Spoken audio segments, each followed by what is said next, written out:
مدینہ شریف پہنچنے کے بعد مسجد نبوی شریف کی تعمیر کا بہت بڑا کام ہوا تھا.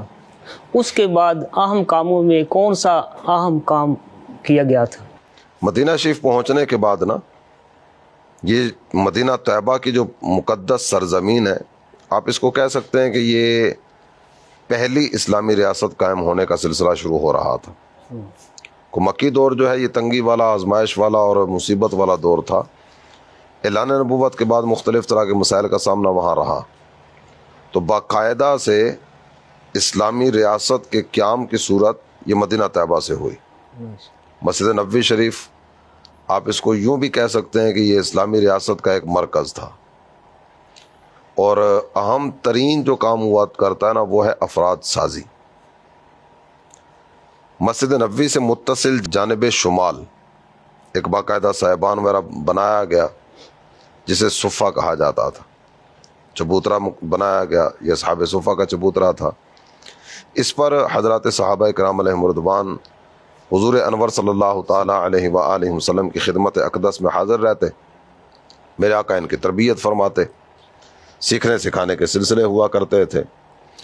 یہ جو صفہ کا چبوترا ہے، آپ اس کو یوں بھی کہہ سکتے ہیں کہ اس سب سے پہلی اسلامی درسگاہ وہ یہ تھی.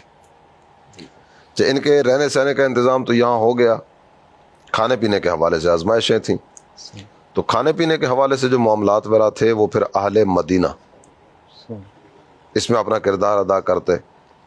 بعض اوقات اس طرح کی صورت بھی ہوتی کہ ہمارے آقا صلی اللہ تعالی علیہ وآلہ وسلم ایک ایک دو صحابہ کو کسی کے ساتھ روانہ فرما دیا کرتے.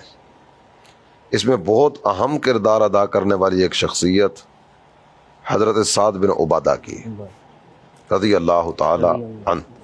یہ متمول افراد میں شمار کیے جاتے تھے، یعنی مالدار تھے، صاحب ثروت تھے، امیر کبیر آدمی تھے. تو حضرت سعد بن عبادہ اپنے ساتھ 80 افراد کو بھی ایک وقت میں لے کر جاتے.